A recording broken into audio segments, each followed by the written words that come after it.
3, 2, 1. What's up, dude? Robert Eyster. Hey, what's up, buddy? Dude, it's good to see you. You too. Last time was fun. 4 hours of nonsense with me, you, and Jared. For 4 hours. I didn't even know it flew by, so it was so much fun. But I was like, man, I want to have that guy back for a one-on-one. Here I am. So thank you very much for coming back. Yeah. Dude, so we did a show together a couple weeks ago at, I forget the name of the place, Craft Room. Oh, Craft Room. Yes. And I've always liked you as a comic. I've told you that. Oh, yeah. Like, I love watching you do stand-up. You're very funny. I like your personality on stage. I mean, you're a cool guy, but like, you're... I'm definitely better on stage. One-on-one compared to me on stage, it's two different animals. You're shut up. No. You're very playful on stage. You're very lighthearted. You're very... I like to have fun up there. You know what I mean? Like, it's very clear. And it's clear that it comes natural to you. And so I've always liked you as a comic. But after that show and the short conversation we had outside, it's like, yeah, this dude's good. Like, this dude's going places. Yeah, because I was getting fucking... Well, I got mad on stage. I got very mad on stage. You did get mad on stage. Yes, I do remember that. And for some context, I didn't get mad at the audience, which is good. I think that's like aside from stealing jokes, that's like the cardinal sin. Oh, the worst thing you can do is get mad at the audience. You know what I mean? Is like get mad at them because you're bombing. You know what I mean? It's not their fault. Yeah. Like, it is not it's not their fault. Sometimes they didn't even choose to be at a comedy show. That's the other thing. We can get to that in a little bit too. But what had happened was, and just to provide context for myself too, when I got there, Nathan, the host of the show, he came up to me and he was like, "Hey, listen, man, the mic's kind of fucked up. So what you need to do is you need to grip it at the bottom, but you need to you need to hold like where the XLR cable meets the mic, you need to like pressure it in. And so that it doesn't fucking which never a great first sign. Like, Right. And I was well, I thought back to, did you ever do not Safe House, Tractor, AJ show?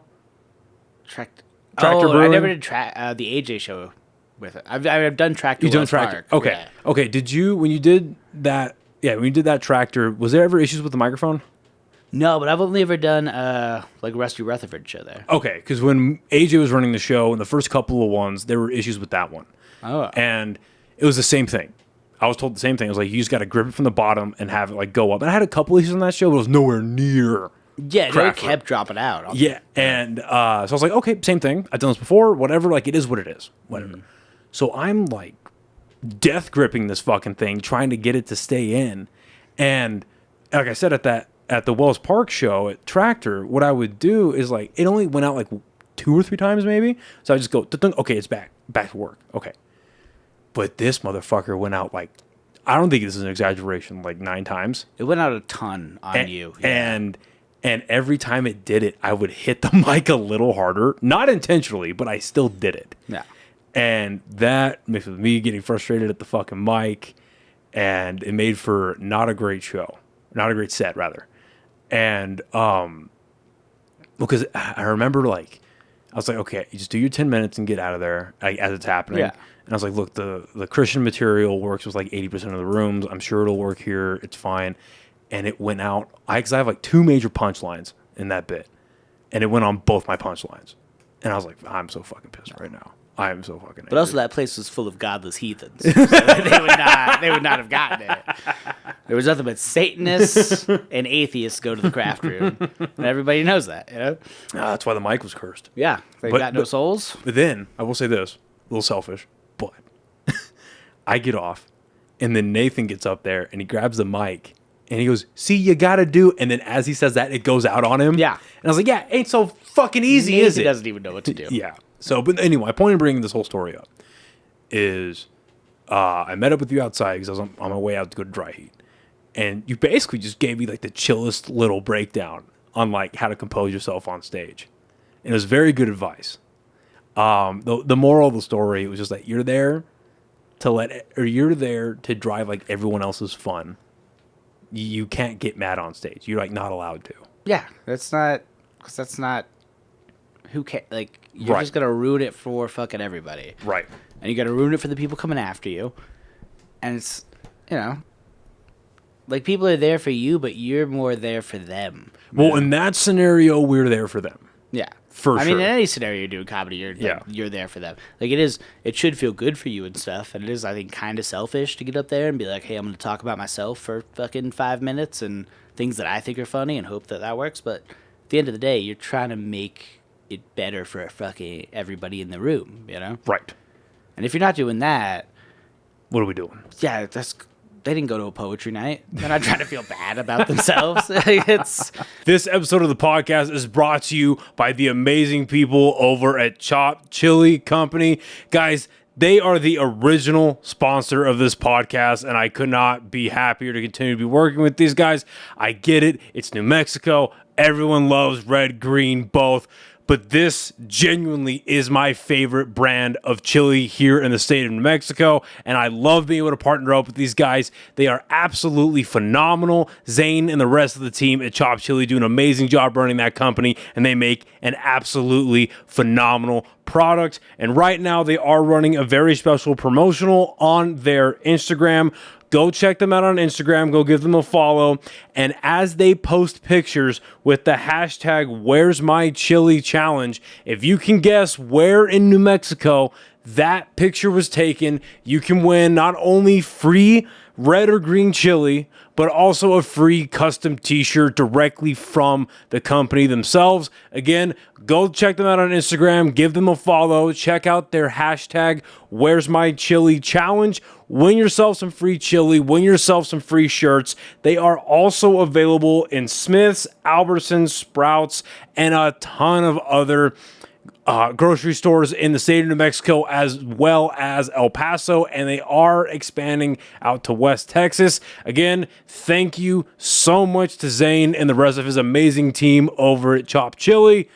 Back to the episode. if they wanted to have a night where they went out and like felt bad, they'd go to dinner with their parents. Like, it's a very different thing. Like the world's most depressing TED Talk. Yeah. That's an open mic. God, dude, any TED Talk is fucking depressing. You know they don't even pay those people? Huh? TED Talks are like the biggest scam in the world. They don't pay the speakers? I don't think they pay their speakers. No, because you like sign up for it and then they use basically the TED Talk thing just steals people's IP and then like sells it to make more money for the TEDs. It's a TED conspiracy, dude. It's the underground TEDs. Yeah, that was a good learning moment for me, so I appreciate that. Oh, well, good. You know, that was good. I'm glad you enjoyed that. Yeah, well, there's lessons that I've been learning over the last year that I'm very happy that I'm learning early on in Albuquerque specifically. Oh, yeah.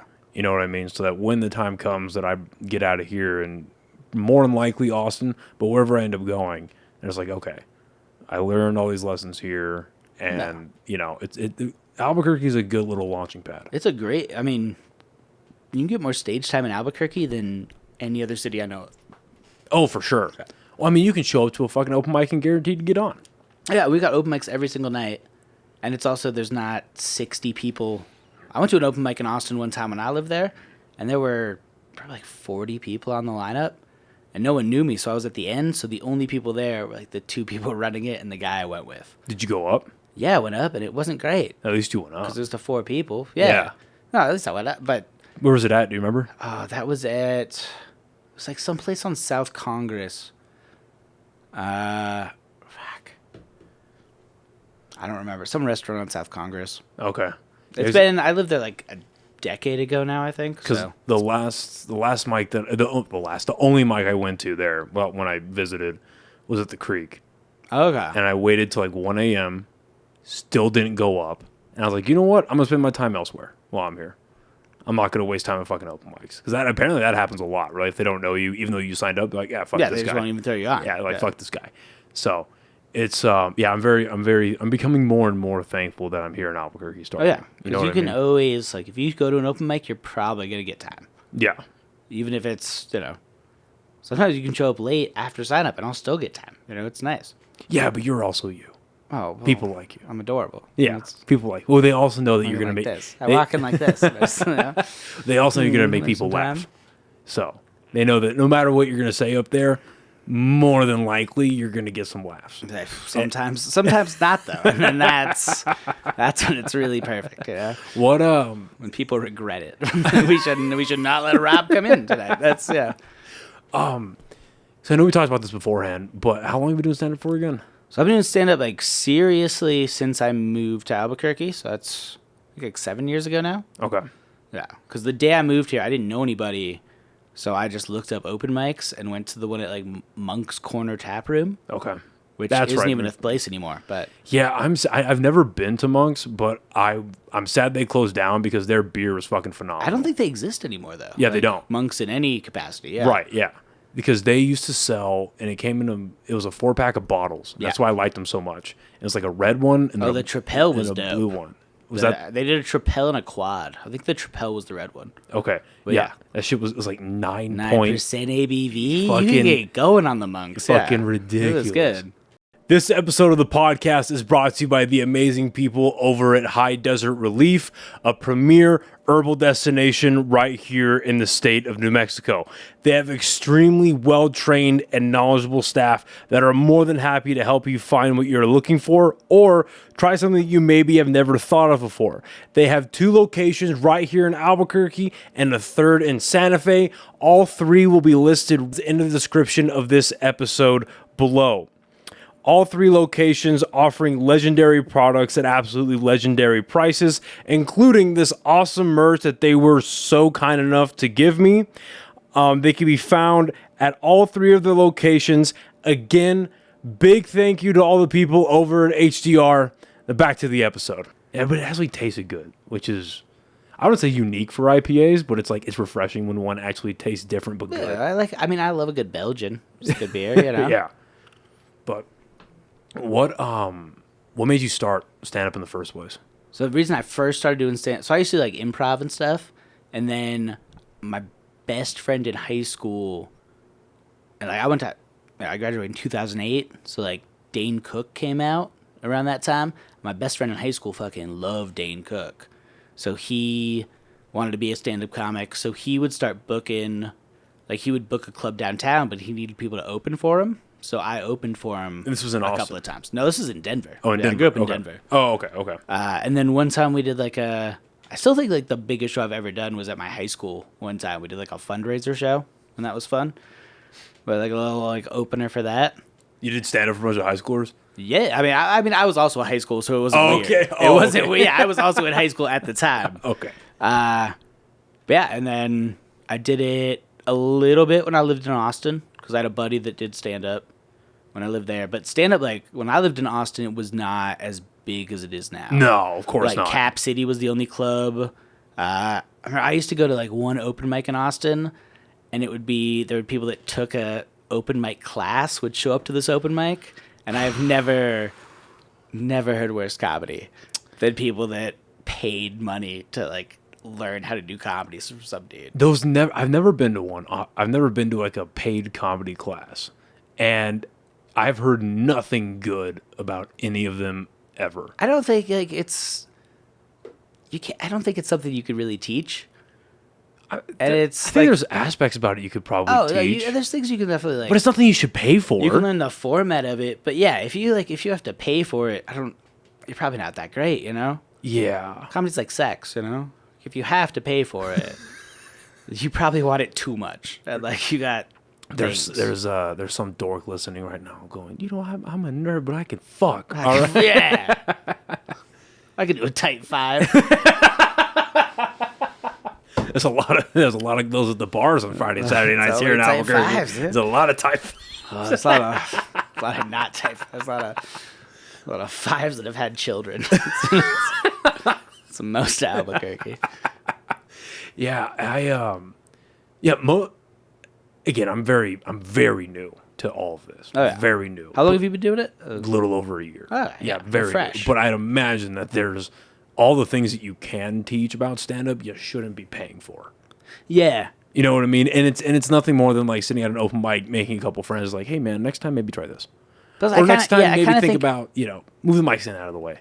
Anyone Look at that's the audience. willing to like turn comedy into like a grift and charge people to teach comedy is probably kind of an asshole. Well, 20 years ago they would have been selling Mary Kay. Yeah. And Avon and shit like that. Comedy shit. Yeah. Dude, this is the new MLM. The pyramid scheme. I was talking to my chick about it, I think. About it. Avon randomly came up in conversation. And I looked it up. They went bankrupt like 4 days ago, and they're getting sued left and right because I guess a bunch of their stuff had talc in it, and the type of talc that was in it is causing cancer in a fuck ton of people. Yeah. Like, it's very sad people are getting cancer. Yeah, but I mean, that's not good, but you love to see MLMs go down. That's the price of vanity, you know? Yeah. Sometimes you get weird face cancer. That's... Yeah, I don't know. That's, yeah. Open mics are interesting. I love open mics. I love open... They're so chaotic. It's fun. I enjoy going, but I don't enjoy... Maybe it's just because of how my brain works. I don't enjoy the pressure of, like, you should probably be at an open mic working at your material right now. Yeah. When it's like, I don't know if I want to work on my material right now. Because I don't have anything new. You know what I mean? And it's like, and I have to get over, like, because I don't want to go and do comedy or do my same set that I've been doing at an open mic. Yeah. Because it's like, I want to get better at it. But the same is like, well, these fucking people already know this set. They already heard these jokes. And it's like, am I getting reliable feedback? You know what I mean? Well, I think you could always, like, enhance it and make it better and stuff. Yeah. So I do it because I have, like, a compulsion where I have to write new jokes for every open mic I go to. Like, if I don't have new jokes, I sometimes won't go to an open mic. Yeah. And that's bad in its own way because then I don't work on any of my old shit. So when I actually have, like, a show, I'm kind of just floating in the fucking wind because I don't know, you know, those actual, like, I don't have those old jokes down that I need to. But I also just love, like, there's nothing I love more than just writing a joke during the day and then going to an open mic and telling a joke and being like, oh, something that I wrote 3 hours ago when I was high worked right now. Yeah. It's fun. Yeah, that's what I was doing. But I think you got to find a balance. That's the thing. A balance in all things. Well, because, like, how much, and not that there's, like, one is better than the other, but I've found that I've made more progress with some of my material staying at home, really, really looking at it, really writing on it, really, like, trying to look at it from different angles and then, like, getting input from a couple other comics, like, privately, than going to an open mic and just, like, seeing if it works. Yeah, well, stuff, too, because a lot of open mics here, you're just still doing the joke to nobody but comics. Right, because I feel that's like the entire audience. The biggest benefit of that is you're getting the performance aspect down. Yeah. Because I forget, like, who they were talking to, but I saw this clip. It's like a 9-10 minute clip off Bobby Lee and Santino's podcast. And they were talking about the importance of open mics. And they were like, you don't go to open mics for laughs. You go to open mics to try your material and to get comfortable saying your material and to see how it comes out. And if you get laughs, that's fucking awesome. Because I've said stuff at open mics that died. Most of them do, actually. Yeah. Where it just fucking falls flat on its face. Then I'll go do it at a show and it cracks. Yeah. And I'm like, fuck. You know what I mean? See, I'm bad because I do go to open mics to get laughs because I'm just a very, like, fragile, shallow person. No, I'm not saying that you shouldn't like try to get laughs. If I go to open mic, that's like how I get my, like, mental health good for the next day. Oh. Like, if I get laughs and, like, have fun, then I'm like, oh, tomorrow I'm gonna feel good. But if it goes bad, that's like, I'm gonna be a real mess at work tomorrow. I was gonna say that can't be healthy, bud. Oh, none of it is. But yeah, I'm very aware of it. But yeah. Yeah, I can't be healthy. Oh man, because like even basing your whole day off like 5 minutes is not healthy. Yeah, but that's what I do. Yeah, basing 23 hours and 55 minutes off of 5 minutes is not good. Yeah, because even like this past Saturday, I had 3 shows and they just got progressively worse. Were they all like book shows? Yeah, that's a bummer. Yeah, well, because like the first show did really well, and I was like, yeah. We're fucking in this. Did you do the same set every time? No. So the first 2 ones were the same set for the most part. My opening for the first show was a little bit different, but like, yeah, mostly like 80% the same, the meat of it. And so I went up there, and I was like, I did Turtle Mountain, and I cracked it, and I was like, yes, all right, off to a good start. Yeah, rolled down to Revel. It was fine. Oh, was that podcast show? Yeah. Wasn't a bomb, but it wasn't exactly spectacular. It wasn't as spicy. Yeah. And not that I like watching other comics fail, because I don't. But like, even Jared was fucking struggling. Trip went up there and fucking struggled, and I was like, damn. So you said sometimes the room, and it's never like good to blame the room, but sometimes the room's just not there for it. You know? And then I went to Dry Heat and just got fucking crucified. Nothing? Just... Dude, Oh. I started out... Full Hiroshima? Oh, yeah, dude. Bombs. Well, because I started out... I forget what I started with, but I got a couple of chuckles. No. And then it was like 6.5 minutes of death. Oh, Jesus. Death. That's... the worst I've ever done. No question. Just silence? Just nothing? Pretty much silence. God damn. Yeah. That's terrifying. I could hear the comics in the back laughing, but they were laughing at me. Mm-hmm. You know what I mean? And I was like, they're just so uncomfortable. That's the only reaction we have. Yeah. That's just how we react to anything. oh, yeah. Oh, yeah. And then it got so bad that I looked up at the clock and it said 1:45. I was like, you know what? I'm going to try this old joke. Actually, the very first joke I ever wrote and did it at a show. I've been kind of toying around with it, piecing it together, trying to figure out, because there's something there, but it's like, maybe. I was like, how's that joke go? Okay, fuck it. I'm already dying up here. Whatever. And the end of that got a couple of laughs. Okay. So I was like, all right. I didn't, at least they laughed at something. But I walked in the back and I see Black Mike, Chuck, and Jared. And they just look at me and start laughing. And I just go and shake their hand. I'm like, I'm going to kill myself. It was good to meet you. Comedy's been fun. Hey, we've all done it. What like got you into, so you said your buddy is super into Dane Cook and he got you started in high school, but like what was it about stand-up that like got you latched onto it? Oh, man, I think it's just like, it's so immediate. Like, it's the most like kind of immediate art form. Because it's like, you can like write something and then say it to a crowd that same day and find out if it works or not. And that's awesome. Like, there's no... Because I went to film school, and film has so many fucking moving parts and everything. It's so like time intensive and everything. Whereas, yeah, comedy is just... You just need yourself... And you can do it anywhere, Yeah, which is great. Well, I wouldn't say anywhere.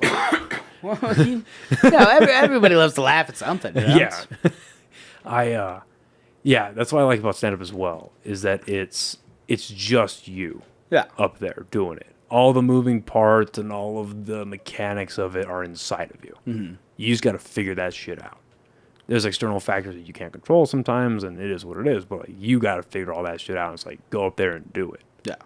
And it's funny, like, after Saturday, I was looking back and talking, like, not just about, like, the improving of stand-up, like, the different, like, moving parts of it. I was like, man, you know what? That night would have went way better if I just did the same set at Turtle Mountain. And because it was a podcast audience at the second show, I have 2 stories that I know work. So I should have just filled my time with that.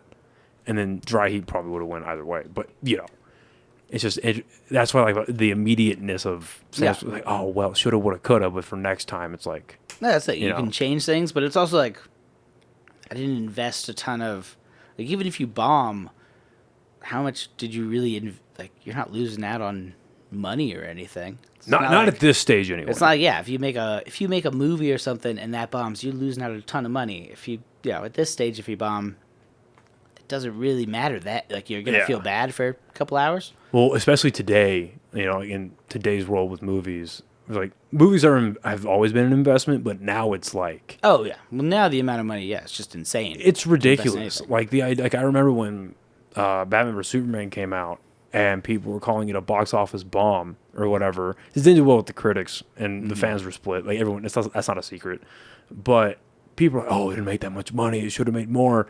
And it closed out at like just short of $900 million. Money, but that's still not. What? It's still a failure. I mean, the whole aspect of like money in art is really messing everything up. Because it's everything is a bomb now unless it makes a ton. So we're just making super safe stuff, and that's not good. And that's why A24 does so well. Yeah, because they're actually willing to take risks, and people want that. And they're only spending, with the exception of Civil War, I think Civil War only cost like $25 million to make, which for them. Did you see Civil War? Yeah, it's great. Oh, it's so good. Oh, I loved it. I really enjoyed it. Yeah, very good movie. But it only cost like $25 million, I think, $30 million to make, which is big for them. But for a major studio, that's like a little indie film now. Mm-hmm. And so they make movies that cost anywhere between $2 to $10 million. They'll rake in like 50, and he's like, all right, we win. Time to move on. No. And like, did you watch, it's a different studio. Did you watch Longlegs? I haven't. I heard it's good. Yeah, it's interesting. Okay, that's never. Yeah, that's never a good fucking. That's. Yeah, I'm not going to spoil anything for you, but it's very. I love the concept. Okay. And people messaged me and were like, because I love Nicolas Cage and he's in that. Right. So people messaged me, hey, Nicolas Cage, but he didn't like. And maybe I just missed the boat on it. He's not great. I might go to a Nicolas Rage. Because I don't know if I just missed the boat on that movie because everyone else loves it. A bunch of my friends text me like, "What the fuck is wrong with you? You don't like this movie?" I'm like, "Yeah." And then Nicolas Cage, he was good, but like. I don't want to like because he's in. I don't think it's a spoiler. He's in prosthetics. Yeah, I've heard about that. Yeah, he looks real weird. Yeah, he looks strange, but you can tell it's him.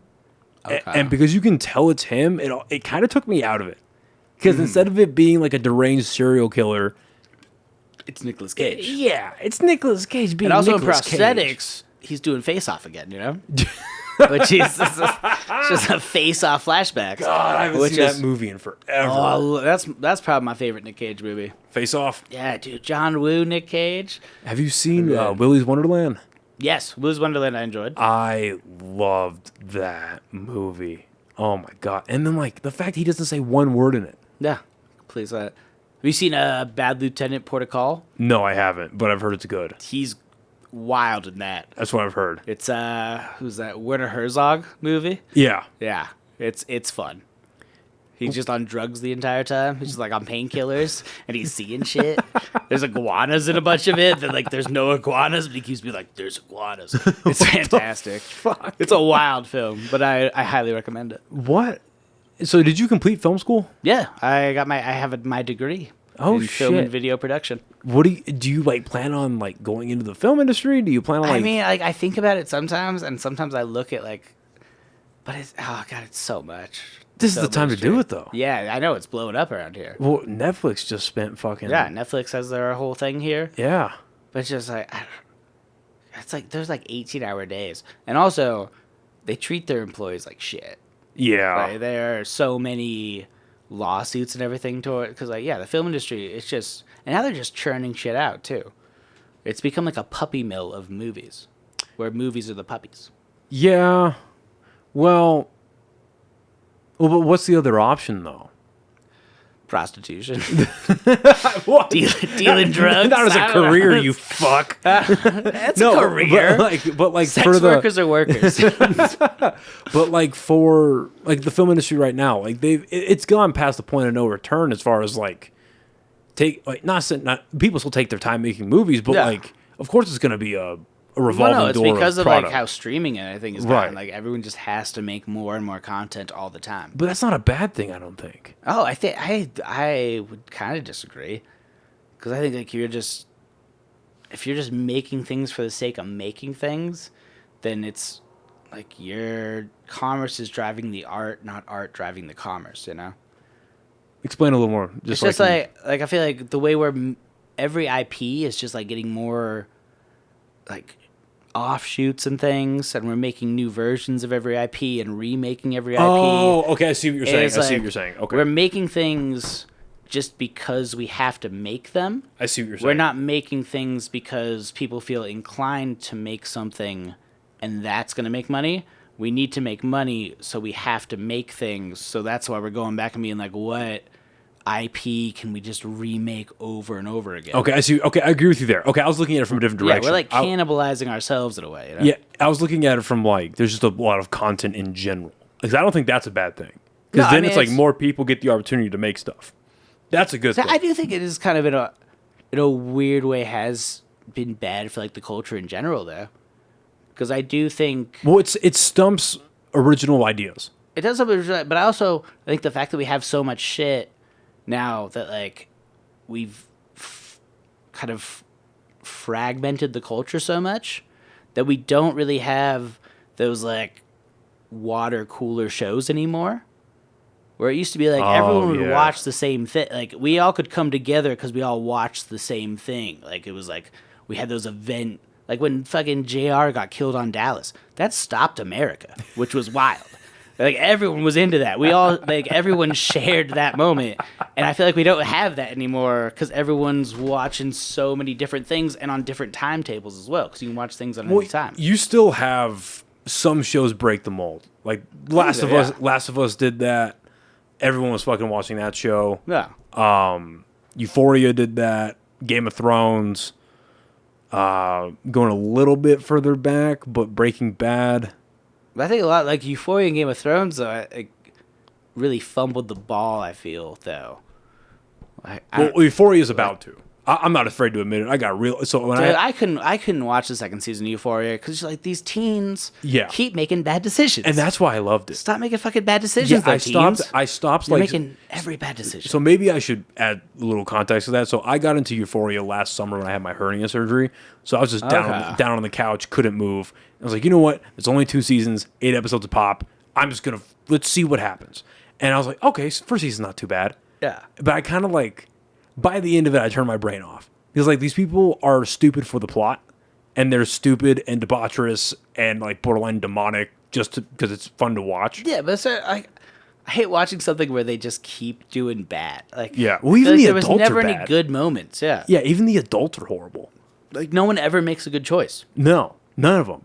Which, I mean, that's probably true to life, but that's not... I don't know if I want to watch that, you know? Yeah. Maybe it was a little bit of, like, at least I'm not that bad of a person. Hey, Euphoria, better than a hernia. You know? I'd rather have hernia surgery than cheat on my wife with a transgender underage chick. You know what I mean? Have you though? 'Cause you don't know. don't bash it till you try it.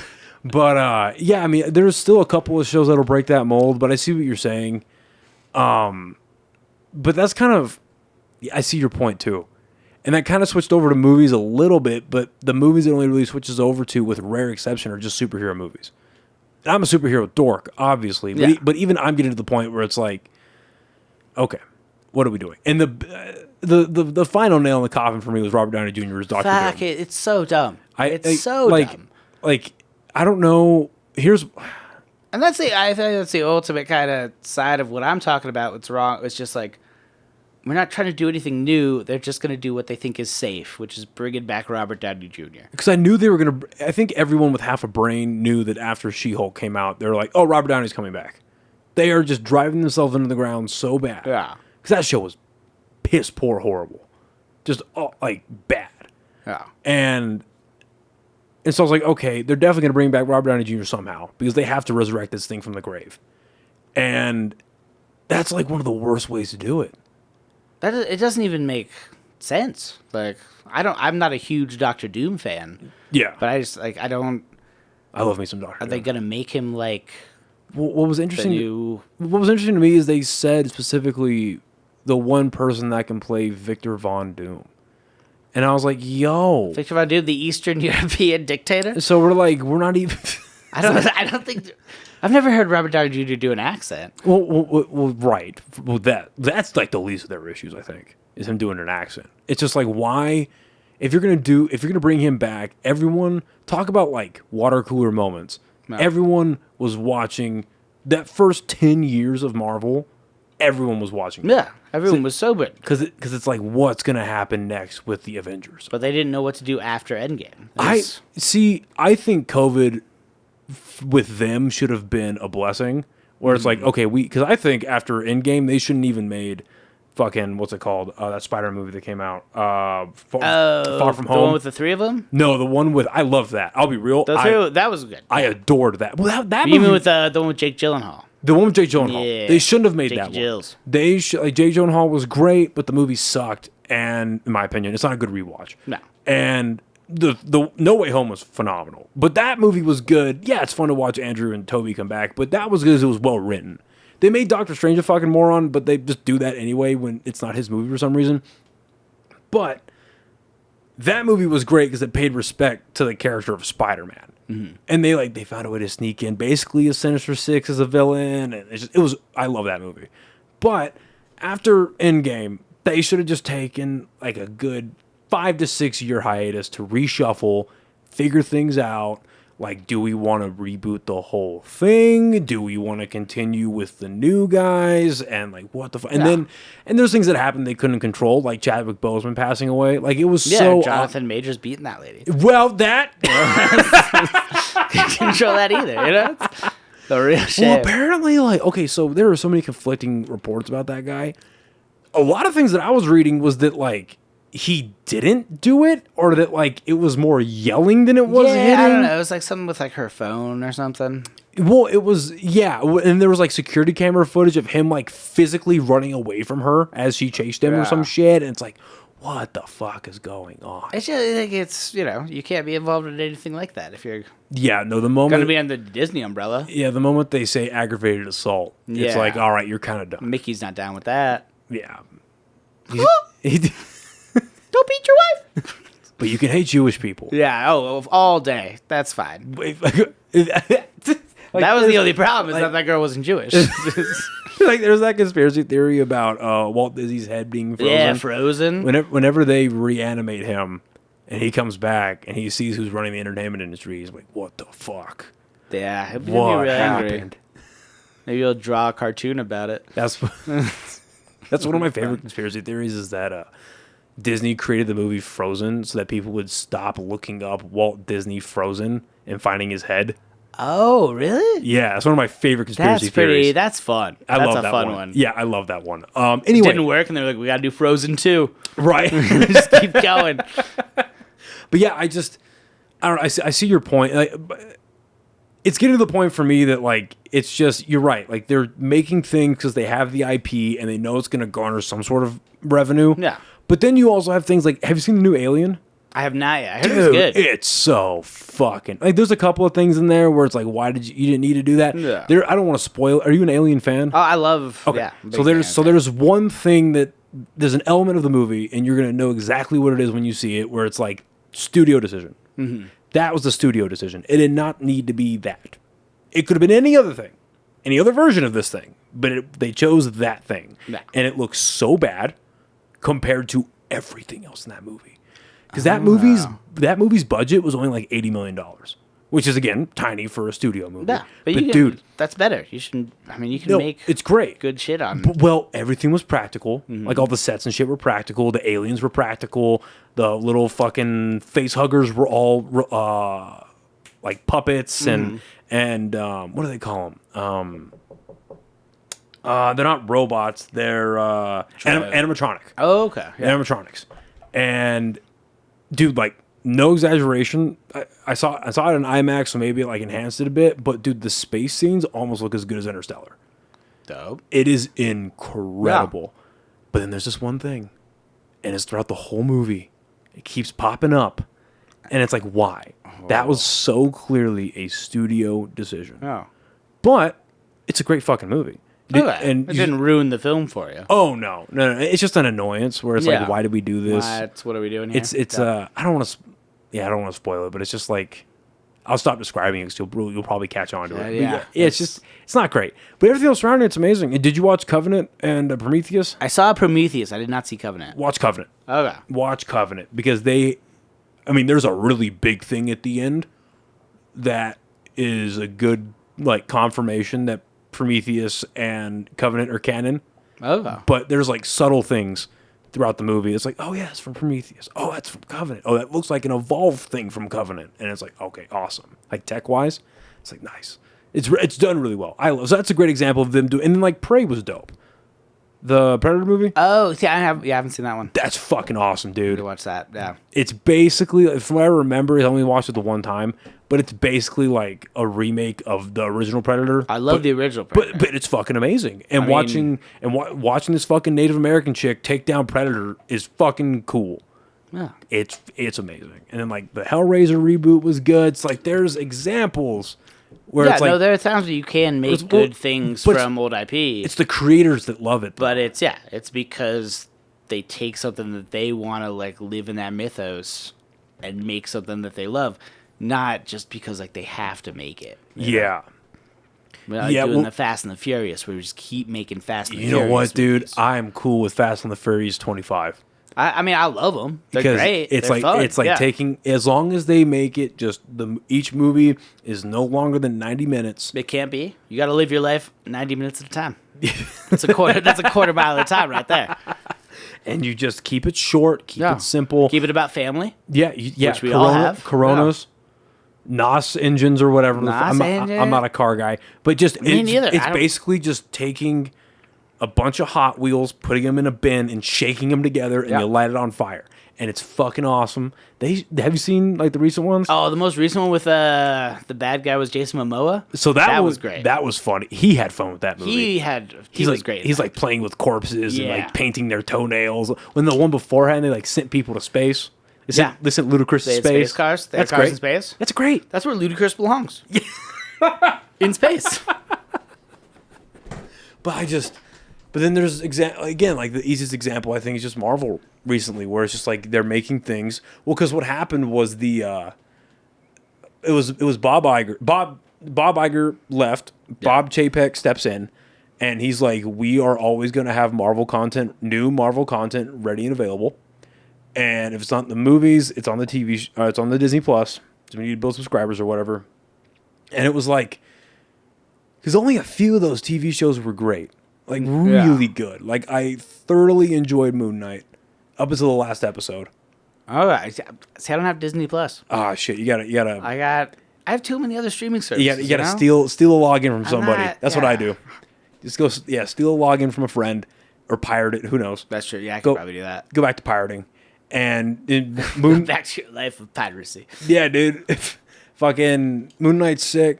Falcon Winter Soldier's sick. But then, like, She-Hulk comes out. And Miss Marvel comes out. And I heard the end of She-Hulk was just boo-boo. Like, it was... See, the end is the only part that I liked because it went so weird. Yeah. And it broke the fourth wall. Like, I don't think you give a fuck, right? No, okay. Yeah, no, she goes to the Marvel like headquarters. No. And she talks to an AI robot called Kevin. So it's supposed to be like Kevin Feige. Yeah. And she like goes into the Disney Plus menus and shit. And it's interesting. But it's like the lead up to this was horrible, and this comes out of nowhere. Mm-hmm. And they also just don't know what to do with Hulk, which is a real weird shame. Amount of self-awareness. Yeah. Like, it's be better. Like, it's straight. But then I've been watching X-Men 97, and holy fuck, dude. But animated stuff's always better, you know? Typically. Like, all the DC animated stuff is solid. See, I disagree with that, because there was a period of movies between like 2015 and 2019 where half of them are just ass. Oh, wow. And it breaks my heart to say this, but most of them are the Batman movies. They are so painfully bad. Like Batman versus Robin, dog shit. Yeah, oh yeah. Batman and Son, dog shit. What was the fucking other one that was not very good? It's not Batman Ninja. It was a Son of the Dragon or some shit. Oh yeah, that wasn't good. Terrible, because the Deathstroke was cool, but everything else in there was horrible. Deathstroke was pretty solid. And then I just put on a couple nights ago. Me and my girl, we were gonna watch Crisis on Infinite Earths, the animated. Yeah, I can get into that, dude. We fell asleep. Yeah, I tried to watch the first one. I could not get into it. And then I'm seeing ads now that the animated Watchmen came out, and I'm scared to watch that. Oh, I do kind of want. I'll check it out, but I'm gonna wait till both parts come out, so just in case the first one's good, I can watch the second one. Just watch the whole thing all together. But like, son of a bitch, dude, that's what I did with Crisis, and I fell asleep during it. And I was like, what the fuck is going on? But I haven't seen all of it yet, but the new Batman on Amazon is crazy. Oh yeah, that's pretty good. I started watching that one. Crazy good. I don't like the gender swap of Penguin. It's just unnecessary and weird. But other than that, well, she's an Empress Penguin. It's just strange. Yeah, I see what you see. Hey, there you go. See, that's 7 years of comedy, and that's what you got. Just over one. That's all I do. But yeah, that one threw me off because she just looks weird, and she's just as brutal. Yeah, and just as like trying to be menacing, which is strange. Well, ladies can be menacing, you know. Oh yeah, I mean that's like yeah. I was been menaced by a lady, you know? Well, yeah. I'm menaced by ladies every day of my life. Yeah, you work at a winery. Yeah, it's terrifying. Fuck that. They love fucking rosé. My ladies love rosé. They coming in looking for rosé all the time. But the whole point of this conversation, like, I agree with what you're saying about the IP stuff.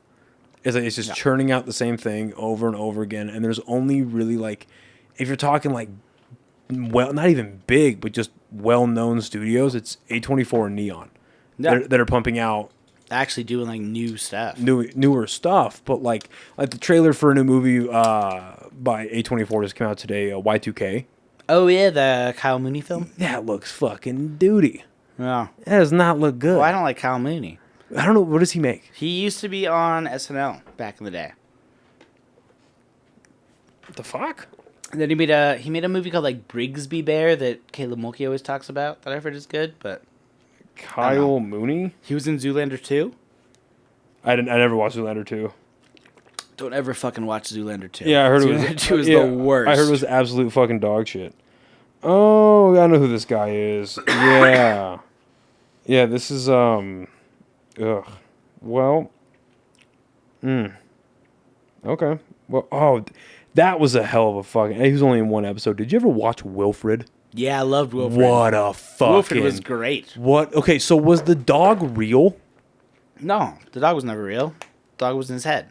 Right, but that wasn't. If I remember this correctly. Oh no, it was a real dog. It was like his neighbor's dog. Yeah. Yeah, it was a real dog, but the reason he saw it as a person in a dog suit was because of some cult, right? Well, that was the weird thing is that like later on, it turned out that other people had seen Wilfred, and then I think the final episode wasn't that where he found a statue of him. Right, that's what it was. It's like throughout time. Wilfred had appeared Other to people. had seen Wilfred. Yes. And then, at the end, there was a statue of him. Right. But he was his neighbor's dog. Right. Yeah. Right. That was a damn good show. That was a great show. Elijah Wood? Yeah. Can't go wrong. Phenomenal. Well, you've seen the remake of Maniac that he's in? No, I have not. So weird. Not great. Very strange. Is that the one that's all from first person? No. No, Maniac's the remake of like the 70s slasher movies, like scalping everybody. Yeah, and he's in, but all I remember from the Elijah Wood movie is that he has this weird obsession with mannequins, a very strange obsession with mannequins, and I just didn't enjoy it very much. But I was also in high school, so I was like legally retarded back then. Yeah, who knows? Maybe you'd like it more now. Or maybe maybe you're more into mannequins now. Well, yeah, I get it. I get Elijah Wood. Who's really the maniac? Are you? And then we kind of touched on this already, but like, is there? If you had to choose, if you could just walk into the film industry, you walk through the magic portal, what would you do? Like, what interests you? I mostly just I did writing and editing, both of those two things. Because those, I feel like writing and editing are two things that mostly shape a movie, other than like directing. But the editor has more power than anybody else. That's a fact. Yeah. Like no one really talks about editing that much, but editing is, that's who determines what you see at the end of the day. Yeah. Well, and then you can tell what movies, for better or worse, the director is with the editor the whole way. Oh, yeah. And like watching it get made. And a lot of editors have worked, with same directors for a while.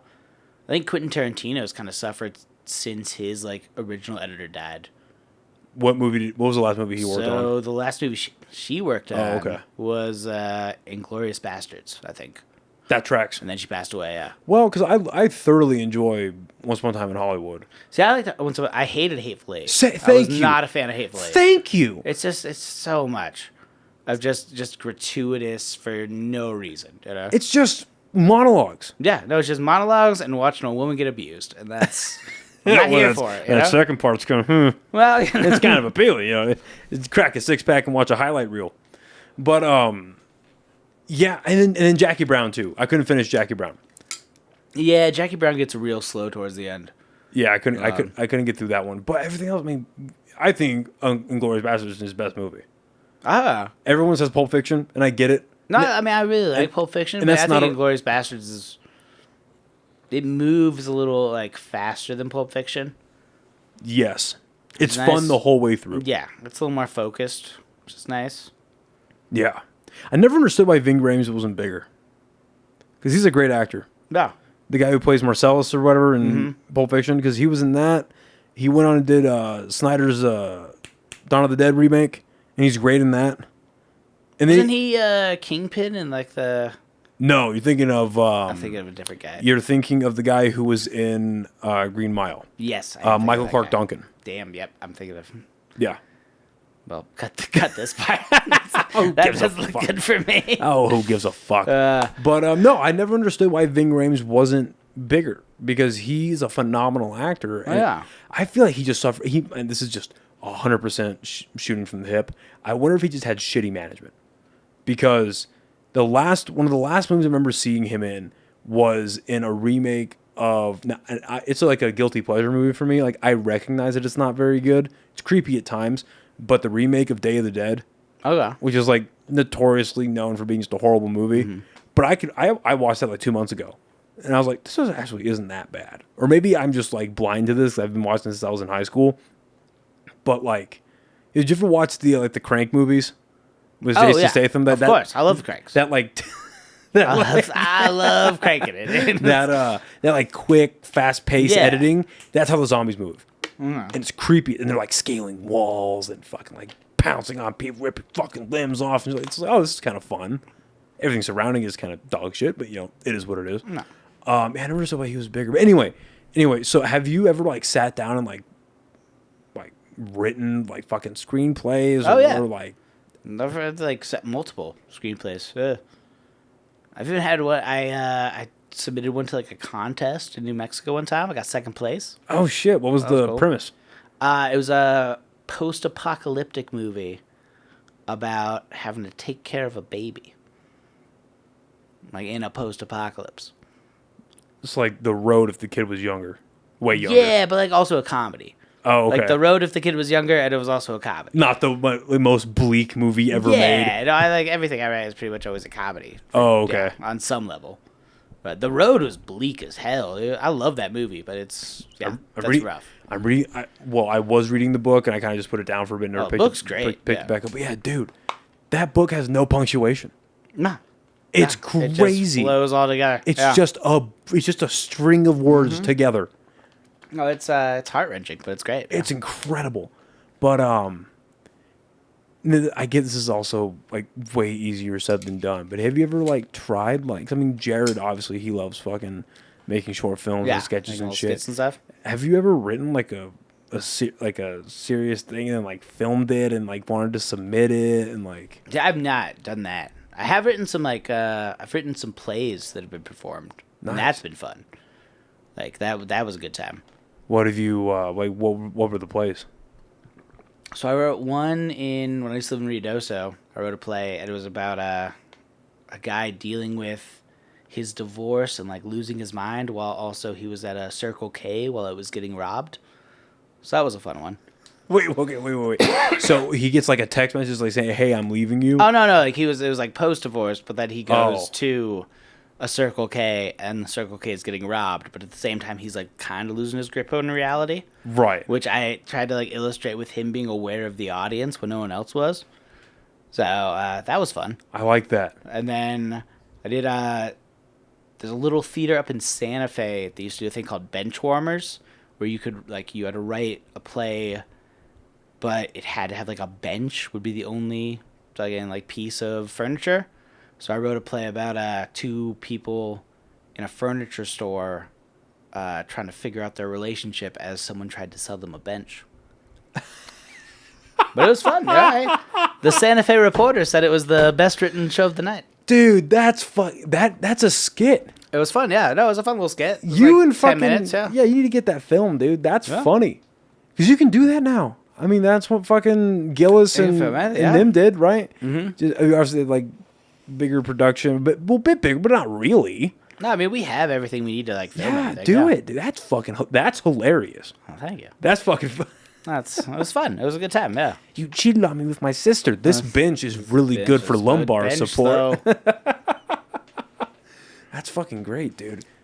Yeah, I don't know. I ask all this not just because you're interested in it, but because, again, New Mexico, like this is the time to get into it. Oh yeah, like let's blow it up here. Because like one of the, just for the company that I work for, one of our biggest contracts is Netflix. Like we have that contract for security, and so I heard about the expansion that they were doing like 6 months ago, and that finally happened. And then I don't think it's any fucking coincidence that 3 weeks after the expansion is finished and announced and like unveiled and everything, all the highways start getting worked on. Oh yeah, that's not a fucking coincidence. No, they're building us up. So like there's so many articles that are coming out where it's like, oh, Netflix is putting all this money. They're trying to turn Albuquerque into the new LA, and it's like, oh fuck. Yeah. Here we go. And it's like there's good and bad to it, but for people who are interested, like now is the time. So yeah, I don't think like we're never gonna be LA. You know, we don't have the ocean. Okay. We've got a lot of things that are and also we've got, Albuquerque, the South Valley's always gonna be there. South Central LA is always going to be there. Yeah, see, it's never gonna. I think we're not for any time soon. I'd say in the next 6 to 8 years, we're gonna be like the little stepchild to LA. Oh yeah, you know what I mean? At a certain point we are. Yeah, we're gonna keep growing, and then, but that's just what happens. That's like Austin used to be a tiny little town, kind of like us, and then people found out about it, and now it's fucking blown up. Yeah. And they're like, Nashville was the next Austin, and now that's blown up. Yeah. And Albuquerque, like, we're just down that line, Yeah, I don't know how to ask this, like, any, like, less bluntly than this, but, like, what's your plan with, like, entertainment? Do you have a plan? I have no plan, yeah. I'd like to. It'd be good. I should have a plan, but I do not. Do you want a plan? Yeah, I mean, of course I'd love to have a plan. Well, no, I just asked because, like, you are genuinely fucking talented, dude. Thank you. But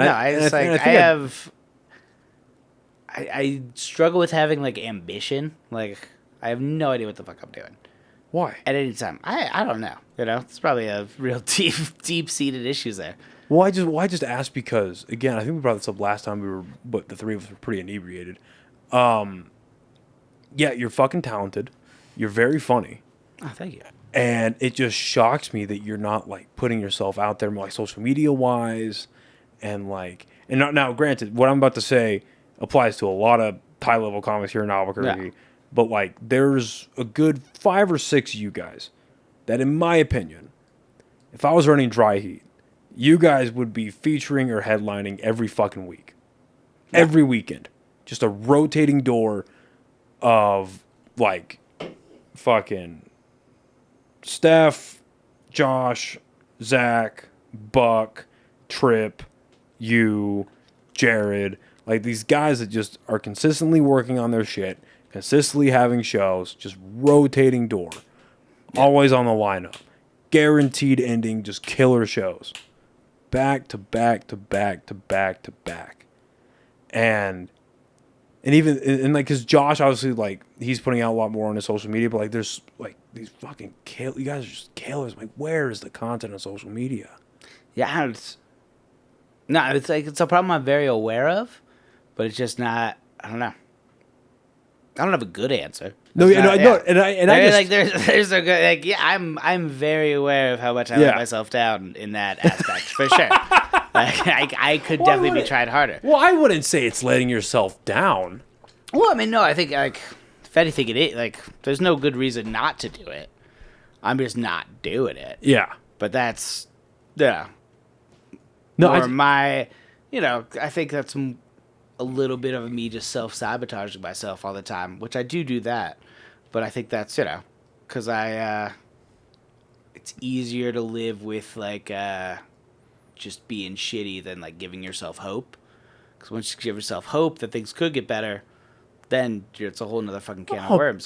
Putting up a reel on Instagram is not giving yourself hope it's going to get better. Well, it's just adding another. It's just something out there. It's just another layer of what you're doing. Also, I don't know. Do you want to deal with like the peanut gallery, the comments? Oh, who gives all that shit? You know what, man? First of all, who gives a fuck? That's true. Because, and I've told this to 1,000 fucking people, but it's like anyone who takes time out of their day to write a shitty comment on somebody's anything on social media is not having a great day while they're doing it. You know what I mean? Not a great person to begin with. Yeah, exactly. Well, no, they could be fine people. No, they're bad people. But they're just having a shitty day. They're having a shitty day. Yeah, that's true. We all have shitty days. But most days, yeah. But I can't imagine anyone's ever been in a good spot and thought, you know what? they're doom scrolling through social I'm media. gonna shit on this person And then on the they comment. find this. Yeah, they find this. And Instagram just throws a random little comedian a bone and puts their stuff in front of people who've never seen him before. And like, you know what? This guy fucking sucks. Fuck this algorithm. Yeah. Yeah. Well, dude, let me find it real quick. I have a screenshot of the first shitty comment I ever got on one of my comedy reels. Ooh, yeah. And the goal is that when the time comes for me to be playing theaters, I'm gonna have this on a fucking slideshow behind me. You should go find this person on a projector. Yeah. This is truly the worst stand-up I've seen. Damn. To be honest, and not because it's political, but this joke got overused 1 hour after the event happened. Oh, so you're just mad about the joke you were telling about? I don't even know what the joke was, but I have that saved. I'm just gonna fucking drop that down after I fucking kill the thief. Like, you know what? Fuck this. Like, you can get better. Just keep it. You should put that on your merch. Get a T-shirt with that on it. That's... But yeah, I don't know, man. Like, there's, you could really fucking like just, you know what I mean? Oh, yeah. I know. I'm aware. I need to like. You're a great comic. That's all I'm saying. Thank you. You're a great comic. I appreciate it. How often do you spend writing? Oh, so I rarely just like sit down to write. I just like jokes just come to me and then I write them down. Yeah. Yeah. No, okay, and I'm gonna say this, and I mean this in the most complimentary way possible. That makes sense. Like, yeah, but no, I need to spend more time like actually working on like because I want to work on like callbacks, doing all that stuff, and like building an actual set because that's something I really want to get good at is like having a set that feels cohesive and like can, like it feels like it all belongs together. But yeah, in terms of writing jokes though, it's like I'll just be at work and I'll think of a joke or something. Okay. Yeah, and then I write it down in my notes app. Yeah, because you have the and it makes sense after saying that, but you have the personality of like when you get on stage, you have the idea and you just play with it. Oh yeah, we gotta be playful. It's fun up there. Yeah, it's fun to like, because you can do that really well. Buck does that really well. Josh is a fucking monster at that. Josh fucking kills up there, yeah. And it's just fun watching. And Josh is a lot better dealing with like the crowd than I am. Yeah, he's good at that. But it's just fun watching, watching comedians with that skill just go up there and play with that, because it's the way my brain works. I'm just like, I have to fucking know where I'm going. I have to know like, the whole pathway that's going to take me from. When you like write your jokes, do you write them out verbatim? Mm-hmm. Like exactly what you're saying? Yeah. See, because I'll write like almost like what I used to outline like essays and stuff. Of just like I'll have the premise and then like I'll know like the hits I want to hit, but I never write anything out like verbatim. Like this is the exact words I want to say. Okay. Because I want to play with it, Right. No, that makes sense. And I just because what I'll do is, especially for my like the bits that I have that I know work, I'll write those out verbatim so that I can study like. Not for the sake of forgetting words, but just like, okay, what works where? Does this flow properly? Am I contradicting myself? Is the stream of consciousness correct? And then if I have stuff, I don't really know I know what I want to do with it, but I like you're just describing like the bullet points of it, like the dick splitting joke or story that I have, right? You see me do that, right? The dick splitting story, or the story about my buddy getting stabbed in the dick. I don't think I've heard. Were you there for that at Red Door when I told that joke? I feel like I would remember a dick stabbing story. Oh yeah, well the long story short of it, this is 100% real, true story. I was in basic training, and we were like 1 to 2 nights out of the week, every week they would have us carry boxes of MREs from the dining facility to the barracks, because when we would go out like. Whether we're at a range all day or we're out doing like field exercises, whatever this, we would just eat in the field, right? And so they'd have like carry boxes back to the barracks. But on this day, the civilian workers didn't cut the saran wrap on the pallet. And it was also the same day where we bought knives for the first time. And they had this random fucking private come up and cut the saran wrap. And the dude had a knife about that big or so. And it went like sharp edge and then serrated. Mm-hmm. And he decided to saw at the fucking saran wrap. So he's like sawing at it and the serrated edge gets caught. And he's like tugging at it. He doesn't fucking lift it or whatever. No, he's tugging at it.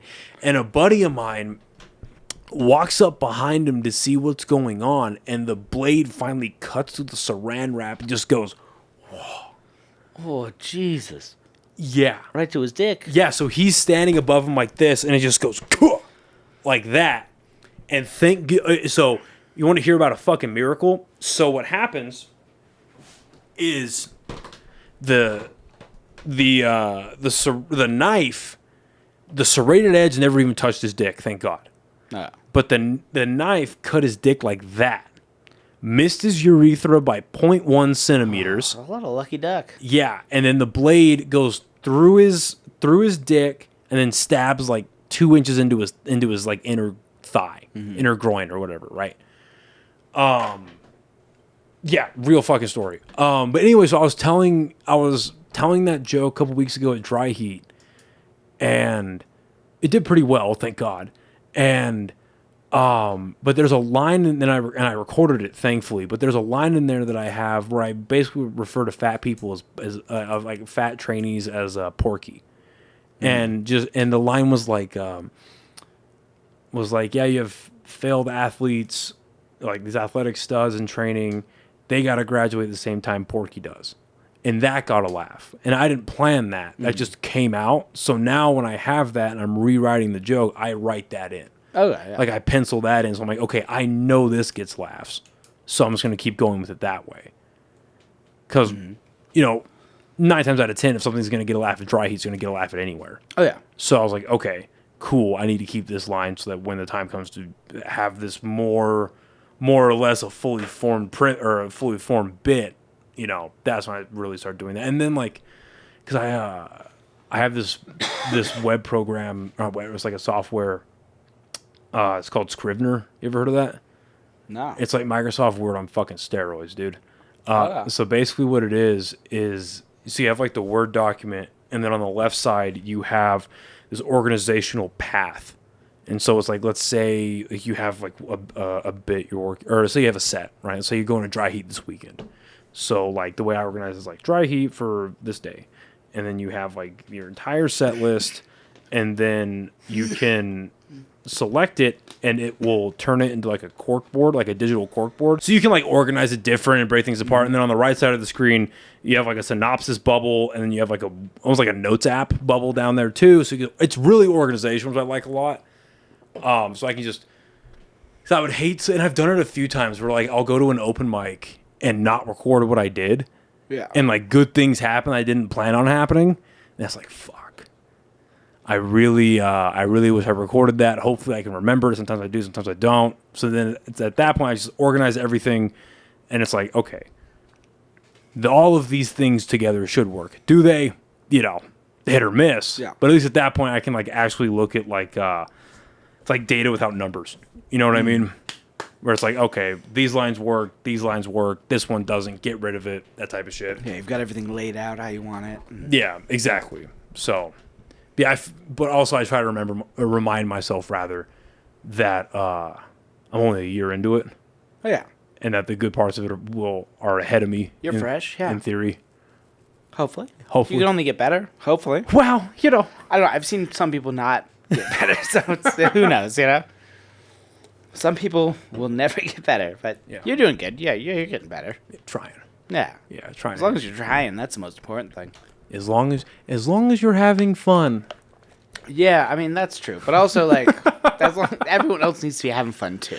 See? Yeah, like, if you're, like, I say as long as you're having fun, but, like, my fun is based on if I get laughs. If I was just having, like, fuck that. No. Yeah. Yeah, because there are people that, like, they're just having fun on their own. See, and none of us are having fun. See, and I've had, like, 1 or 2 sets like that. Yeah. And it's... Where just you were having fun? Yeah. Where I was like, no one was into it? Where I was like, this felt great. Like, cool. Sounds good. And then I, like, listened to it or watched it back, and I was like... Oh, people hated it? Oh, no one, like, laughed. It's like a weird dissonance there. Like, this, it's like I got chuckles, but, like, this did not go well. You're expecting guffaws. Like, Guffaws? Yeah. I was like, well, we go into the laughs I wanted. Yeah, we're walking in expecting laughs, and I just got, like, this pity fuck. And I was like, all right, well... Oh. That's not good. That's scary. You don't want to be that. Yeah, you don't want to be like, not self-aware. Self-awareness is the biggest thing, I think, because there's like anyone that shows up to a mic where people are like, "Oh fuck, this guy's here." Those are the non-self-aware people. Name names. I'm not gonna say anything. Dude. No, I'm kidding. No, some of them own guns. Like, some of those people would kill me. They know who they are. We all know who they are. Yeah, but I don't know, man. I like the way. I'm very new, obviously new to the comedy scene, but like, I like the way it's going right now. Oh, the comedy scene right now is great. I love the way it's going. No, there's new people showing up to mics pretty much every month, and Dry Heat's doing well. Casales is obviously doing well.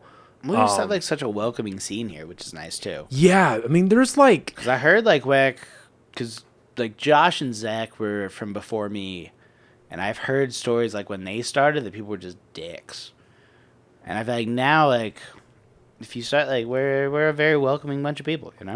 Yeah, there's some people who've been around for a while that kind of try to peacock a little bit when they shouldn't. But yeah, there's gonna be assholes in any scene. You know? But you'll have that everywhere. Names.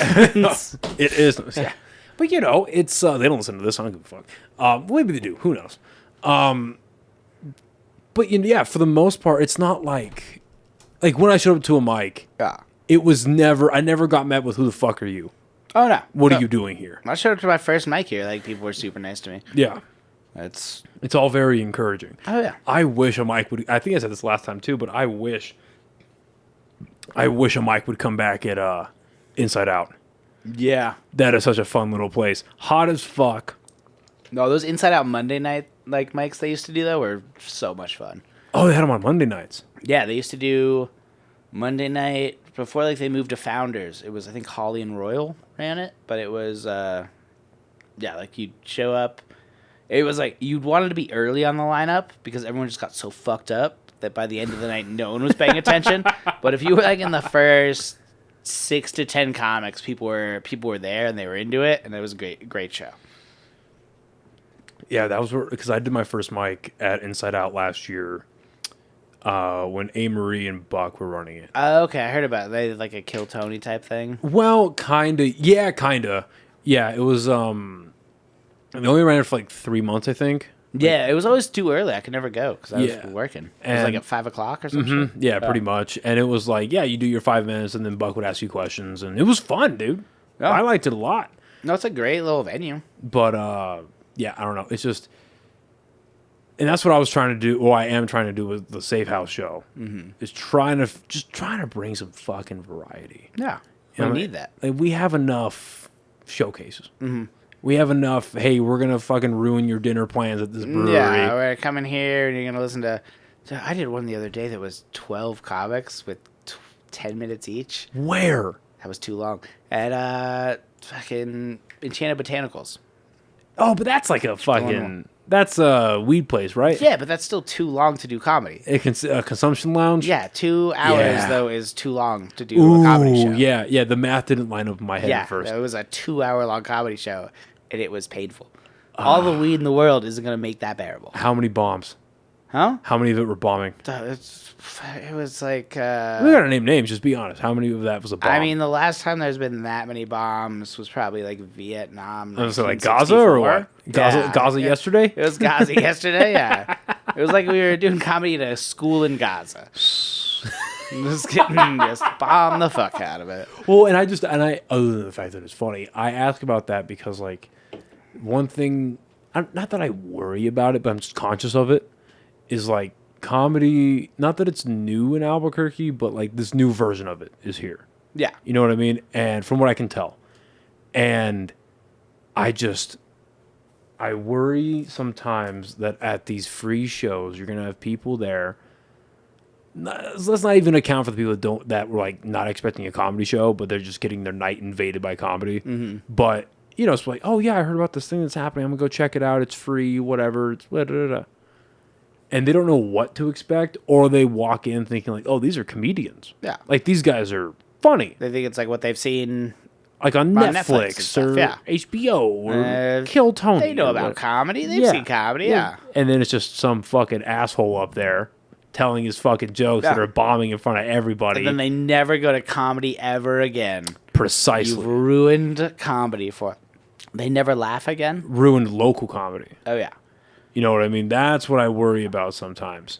Where it's like, I get that everyone needs their reps, and everyone needs to get, like, people who are trying. Yeah.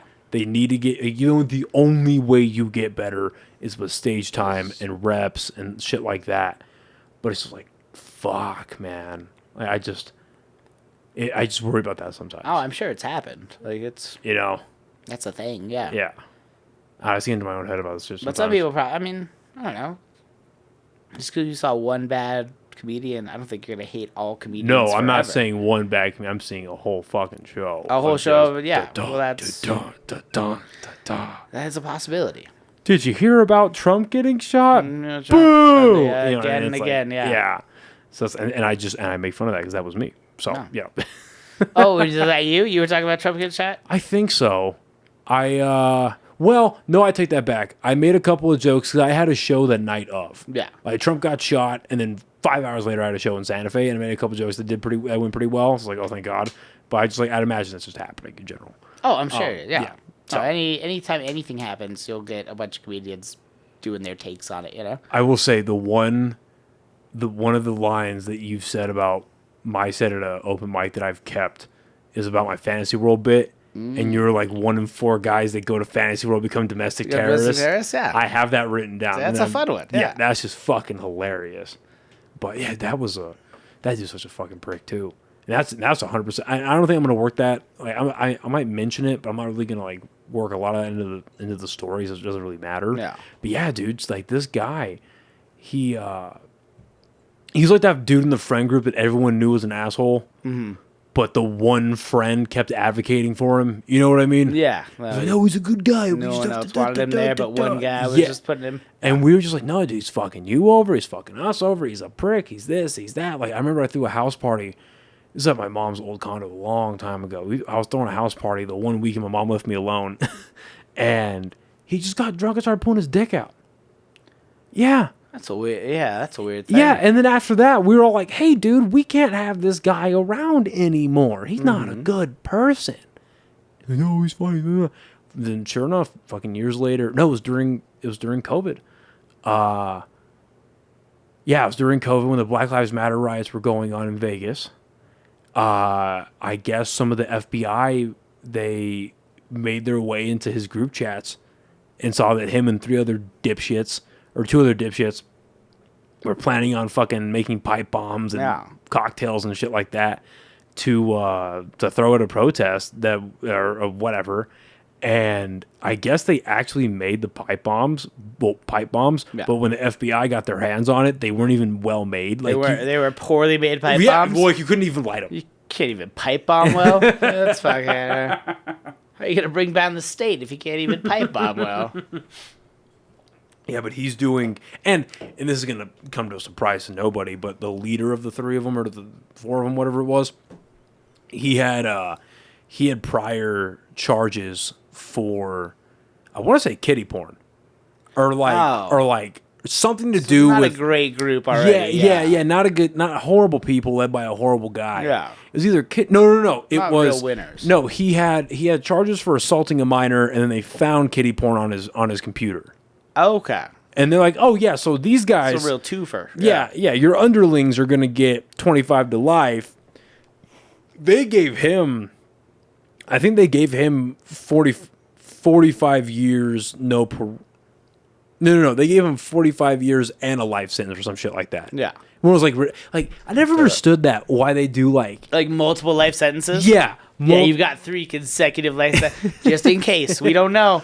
Well, I just wonder if they like put some dude on death row, and like the electric chair didn't get him all the way.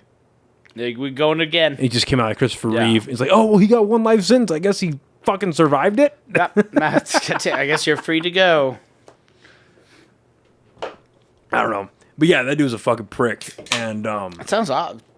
Also, like, if you're gonna do domestic terrorism, like, I don't know, don't use the internet. Like, yeah, don't use the internet. Handwrite your shit, you know. But I feel like if I was gonna be a domestic terrorist, which I'm not, but none of us are. But if I was going to be one, I don't think I'd ever want to kill people. I want to like make things annoying for the government. Yeah. You know what I mean? That's who you're really mad at is the government. Yeah, you're not mad at... You're not trying to just... Yeah, it's because that's your people, you know? Exactly. And the government... And I get that the government's just a bunch of people comprising an organization, but, you know, fuck them. Yeah. Like, fuck those people. But, like, what's the equivalent of, like, stealing all the government's silverware? You know what I mean? Yeah. It's just making nuisances for them. Just making it real rough for the gov. Because then it's like... If you make things annoying for governmental bodies, no bigwigs taking care of it. It's the underlings. Yeah. So you're just fucking your own people again. That's the thing with most like vandalism and shit. Is like the people that you're mad at aren't gonna have to be the ones dealing with this. They're gonna hire their janitor to like clean the graffiti off their wall. Like, it's gonna sound really bad, but I have to set it up like this. I don't support completely what happened in January 6th. Oh, yeah. However, it would have been nice if they yanked out one of them. Oh, if they just got one? Yeah. If they... Like a low-level one? No. Fuck no. If they grabbed like a Nancy Pelosi. You wanted a Nancy Pelosi? Yeah. If they yanked out one of the ones that we know is corrupt. Like, corrupt down to their gills. Well, it's all corrupt, but that's just... Right, but there's levels. Because there's too much money, Right, but, you know, a state... It's the same problem that we have, like, with art, I think, with politics, is that there's so much money involved now that only the worst shit's getting made. Because that's where the money is. Well, yes. You can't afford to run for office if you aren't a fucking shitty billionaire already, you know? Yeah. Yeah, that's a real issue. And I don't know. I wonder sometimes... Like, what would have happened if, like... If we got full, like, France... Yeah, dude. Like, well, because, like, there were... Storm the Bastille, take off people's heads. Because there were, like, a few hundred people that, like, you know, doing their thing, taking a stroll. But there were, like, I guess, like, a group of 50 or 60 people that, like, really planned some shit, and they just weren't able to execute it. And it's like, well, what if, like, a little bit of it worked? Because they were, like... Because people built, like, guillotines outside the fucking... Oh, yeah. No, people had, like, gallows and shit. And had nooses. Like, dude, like, I'm not saying one of them had to die or anything. But what if they got Hillary Clinton? You know what I mean? Or what if they got Lindsey Graham? Like, what if they got him and just put him in one of those things... You know, where it's like the... See, I'd be down for some stocks, yeah. Yeah, you know, is that what it's called, the stock? Yeah, the stocks. Yeah, and they just... like Game of Thrones, just like strip him naked and make him walk through Washington and say shame. Yeah, I'm cool with that. Strip him naked, put him in one of the stocks, tar and feather him. I don't know if I want to get to like a point where like beheading people. That's... Yeah, no, I don't That's a bit much. Yeah, I don't want to... Yeah. Yeah, assassinating your political opponent, I don't want to get to that point. Also, that's like even less like... That's less incentive for normal people to run for office or like do anything if we're like actually start killing people. Well, right, exactly. No, I agree. You can't put that genie back in the bottle. Yeah. But public embarrassment. Public embarrassment would be great. Public shame. Like everyone gets to walk up and punch Lindsey Graham in his old gray balls. Yeah. That would be great. He's not having kids anyway. He'll be fine. Hopefully not. I hope Lindsey Graham's not fucking just for the sake of... just women, just for women, just as an ally to women, I hope that Lindsey Graham is not fucking anybody. Bold of you to think he's fucking women, but you know, it is what it is. Or as an ally to people, I guess. As an ally to humanity, as an ally to dogs. Yes, and dogs, as an ally to people and house pets. Yeah. Horses. He's from Kentucky. It's fucking... Yeah, I don't know, man. I think about that sometimes. Now, obviously, we're entering the election cycle, and I just think about this shit a lot more than I probably should. Yeah. But, you know, it's like, when are the consequences going to come? When are the, like, you know what? Yeah. Enough's enough. You know, again, I'm not saying you should kill your political opponents. That's not good. No. America should not. We can't get to a point where, like, everyone's... But there has to be... But there should be consequences. Yeah.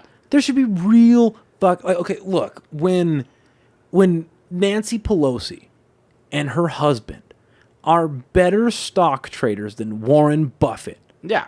And they're supposed to be spending all their time running this country. Oh, it's clear insider trading. Yeah. Yeah. But then there's like when people on the Supreme Court are getting, you know, thousands of dollars from people. You know, there's a ton of corruption like across the board. When you talk about like normal people getting discouraged from, like, I think normal people are discouraged from doing it right now because A, they know they can't get into the club, and B, when you do have the outliers that are good, mostly good. No, I don't think any politician is like. I think the average person is better than the average politician, but to want to be a politician, you got to be a little fucked up. You know? Yeah, no, I agree. To think that you deserve in a way to like represent other people, that's kind of a weird thing. Like a part of me, I'll be honest with you, a part of me wants to like, maybe I could be like mayor, or maybe I could mayor be of like, Albuquerque. yeah, or like mayor, or like no, Vargas, mayor of Albuquerque. yeah, or like governor or some shit. But then I also realize that I don't have the patience for it. I don't think. And then if I ever made my way into Washington, I'd turn into fucking Dennis Quaid from movie 43. Yeah. Where he's just got a revolver going straight to the CEO, being like, make my fucking movie. Have you seen the fucking movie 43? I have seen it. It's been a while. It's a long time ago, yeah. Yeah, that's the whole pitch of the movie, or point of the movie is he's like giving him his horrible pitches at gunpoint. That would be me. Yeah. But like, we shouldn't have speed limits. Well, I thought you're all just drugs lost are in like the bureaucracy of it. Yeah. Like anyone that goes and gets into the system, like wants to do a thing, that realizes they have to work with the system, and then just I think they become the system. You know. Well, look at Tulsi Gabbard. Apparently, she's on a fucking government watch list. Yeah. Why? Because she's a cutie. Well, she's in the army. Yeah. Being in the army is being on the government watch list, but they've got her on all these lists for being a fucking potential domestic terrorist, for being a Russian spy, a Russian plant. And it's like, what the fuck is going on? Because the hair. that one like X-Men rogue streak. Yeah, you can't trust it. We can't just gotta suck our powers. We can't touch our skin. I don't think that's a bad thing. You know, but yeah, I don't know. I really think about that sometimes, and it's like, yeah, like there is some truth to what you just said, but the people who really want to get into it and rise to power, they're not necessarily the people. Like, here's my thing. The fact that the Democratic Party, and this is coming from The Rock himself, the fact that Democratic Party... Dwayne The Rock Johnson? Yeah, representatives from the DNC went to The Rock's house and was like, we would like 15 minutes of your time, and sat down with them like, you want to be president? And he was like, the fuck are you talking about? And they like apparently broke down this whole thing where it was like, this is where your approval numbers are at right now, we think. This is where we can get you to. This is the plan. Well, he made that whole show about it where he's the president. What? Have you not seen that show, Young Rock?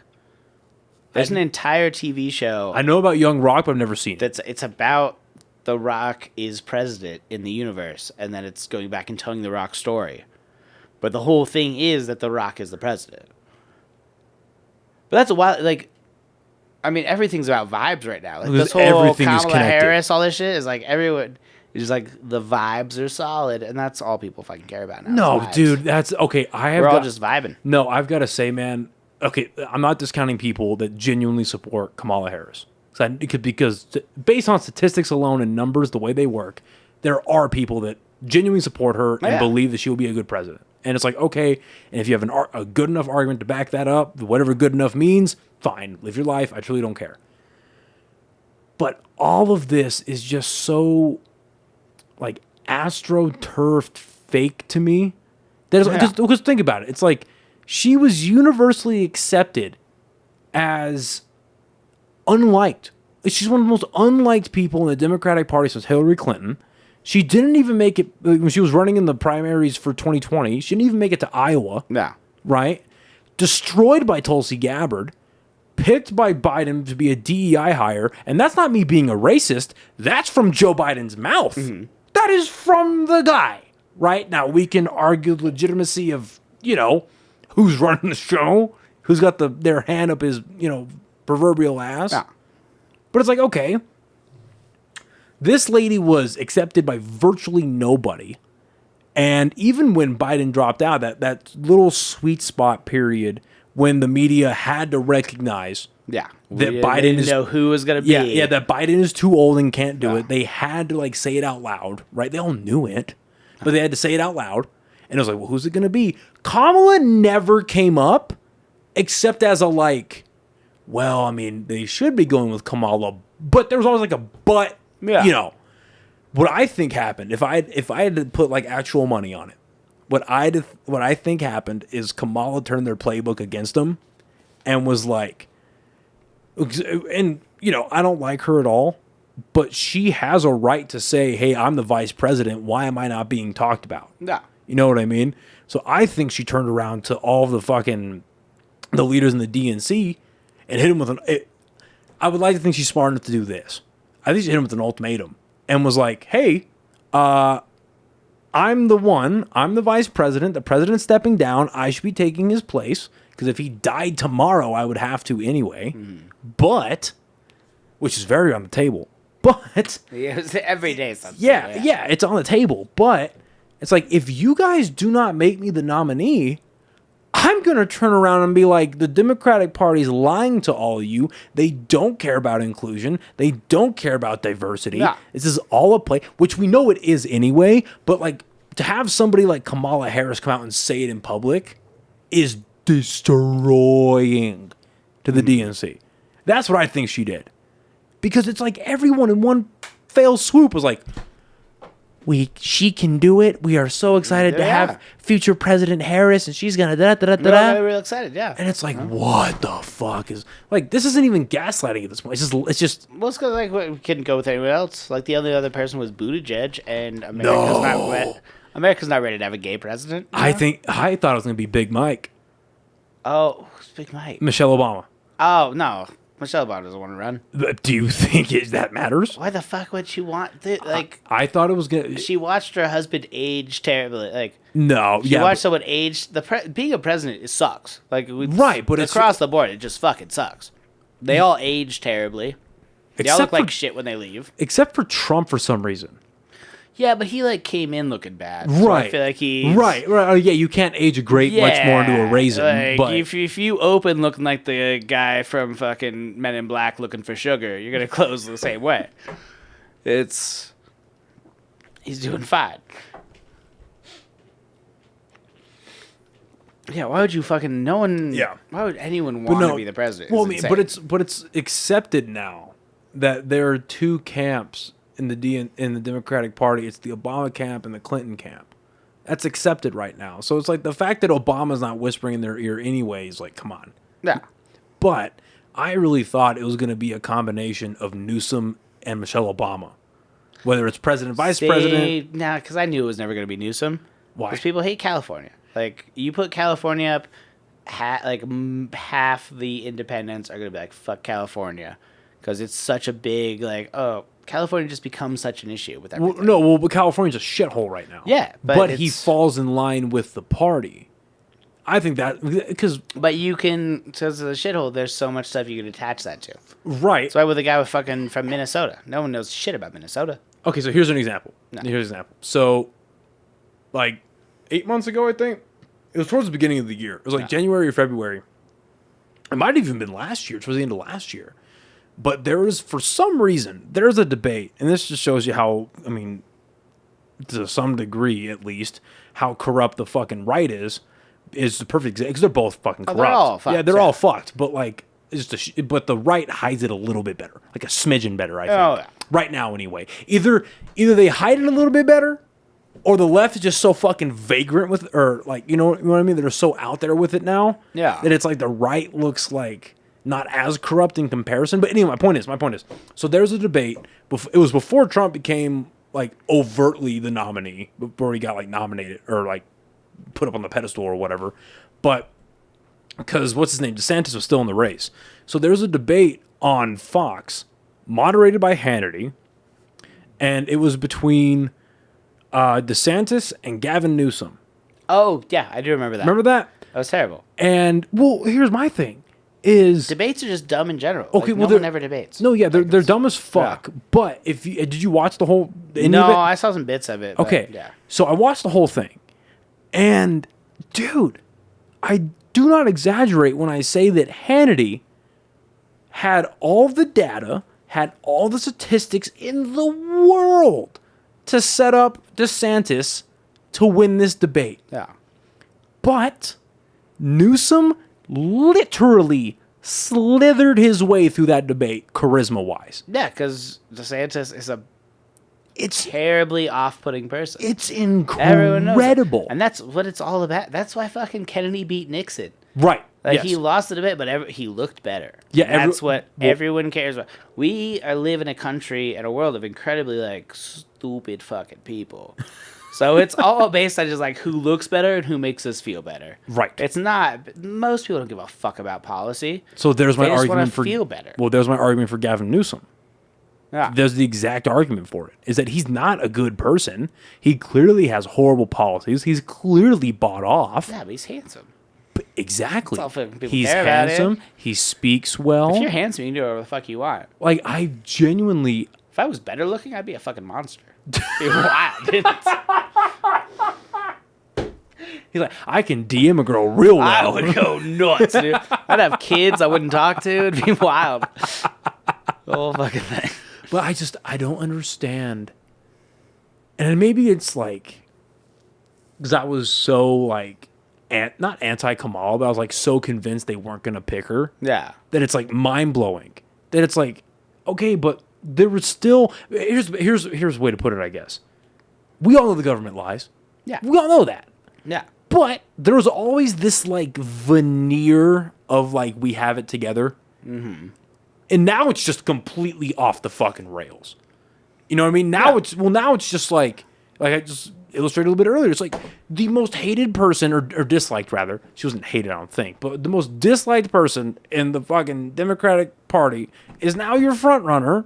Yeah, because people just want something new. We just want something new and shiny. That's all it is. It's like all the excitement stuff is just like, oh, it's something new. Yeah. Yeah, but dude, I think... And it's going to get more and more volatile because people are just going to keep wanting new stuff because we think that's going to be the answer to, like, make things better. It's not, but we're just, like... Because I think, like, things are so bad, we don't know how they're going to get better. The only thing we have to grasp at is fucking straws, so we're always going to go with the new thing. Yeah, that's the question, right? It's like, how do we pull ourselves out of this? I don't think we do. I think we're going. Yeah, I think it's a slow death. Yeah. I don't think it happens in the next 10 years. I think it just gets increasingly worse. It's just going to keep getting worse, and it's going to keep getting worse because we're going to keep like doing shit like knee-jerk reactions to shit. Because human beings are incredibly reactionary. Oh, for sure. But I think anything south of a nuclear war, which is on the table. Nuclear war on the dance floor, baby. Anything south of that, I think it's a slow, painful death by 1,000 cuts. Yeah. And it just gets worse and worse. And I was having this conversation with a buddy of mine, and I was like, because people talk about like, oh, civil war is going to happen if this person gets elected. I don't think that's what happens. I think a civil war happens because because a world war starts. No. And they start the draft again. And they start sending the National Guard and police officers, whether it's federal, state, local, whatever, door to door for the people that have been pulled or whatever. However, people. Because I think they don't do a lottery system now. Well, I think they have some sort of lottery system, but I think they do it via text message. I think you get a text. You get a text and then because remember during the Trump administration they did that tester where like everyone who was on a major carrier got a text message from the president. Remember that? Yeah. I think it's that. I think your number gets picked and you get a fucking boop, boop, and it's like, hey bitch, you like Ukraine? You like North Korea? You gonna try it out? You like fucking China? You like Beijing? Mm-hmm. You're going now. And I think a lot of people are going to be like, no. Yeah. I'm not. Why would we go fight for something we don't believe in? Yeah, it's like, I'm not going to fight for this country. In this world war, it's not happening. Yeah. My folks had the option to join the military. I never did. You know? Yeah. And then it's, I take that back. It's not going to be a civil war. It's going to be a small revolution. Oh. You know what I mean? Because then it turns from government agencies on people. And that's revolution. Mm-hmm. But it's still going to be Americans fighting Americans. And that's how I think all this goes down, personally. Where it's like, because I could see this happening, whether it's here in New Mexico, because I'm not going to name them, but I have friends that are just like, no, I'm not going. Yeah. I did my time in the military. I'm not doing this. Go back. Yeah, I'm not doing this. But, if people think it's going to be bad here, fucking the western parts of Texas, the South, the average interaction is going to be fucking, sir, you've been picked, you need to come with me now. And the guy behind them was like, dude, I don't want to fight you, but you have 10 seconds to get off my porch before I shoot you. Yeah. And then it just goes from there, and it just pops everywhere else. And Well, see, I think we're gonna hit like a super recession before that. oh, for sure. I think the housing market is gonna collapse because no one's willing to insure houses. Yep. So that's gonna mean people can't get mortgages, and so that's gonna just completely destroy our economy. I think it's gonna be worse than that. So you're correct. No. Let's raise it a little bit. I think it's gonna get so bad that it pushes out renters. Oh yeah. You know what I mean? Well, renters are already in like such a fucking precarious position. But I'm talking like way worse than it is now. Where it's like people can't get mortgages, yes, but it hits the landlords so bad that it almost becomes a COVID situation where it was like won't be able to insure their stuff. Right. It's like, well, nobody's working, so they can't pay rent. Mm-hmm. But then now the landowners, the landlords are like, well, you can't pay rent, get the fuck out. And then the renters are like, no, fuck you, I don't have a job because of the government. So they turn around to the government, nothing happens. And they're like, what the fuck? And it becomes a cyclical thing where it's like peasant against peasant type shit. You know what I mean? That's what it's all about. Just making us hate each other. You know? Exactly. But I think it's a two-pronged approach where it's like mortgages, things collapse, people can't get mortgages, people lose their homes, interest rates fucking skyrocket. And then it's because of that, it doesn't just apply to homes, it's just property, right? And that's everything from just, single family, obviously dual income, but single family losing their house to fucking the people that are trying to, like our age, maybe a little bit older, trying to build wealth that have quadplexes and dual plexes or whatever, they lose their shit. That's where I think it goes. Yes, because you're completely correct. Well, because what was it? And I think it was people don't talk about it anymore. It only happened like 3 weeks ago. But like 3 Mondays ago, where everyone looked at the stock market and everything tanked, like the Dow. Oh yeah, no, because the stock market's it's so fucking just based on people's ideas of things. Right, but the indicator for that, it was because the job market was slower than people thought it was going to be. Exactly, it's all indicators. Yeah, and the fact that the Dow tanked 1,200, I think. Yeah, and it all went down in like one day. Except, what was the one stock that didn't tank? I don't know. Take a wild guess. Not even the stock. What business are they in? Oh, crypto? No, crypto tanked. Tech? Lockheed Martin.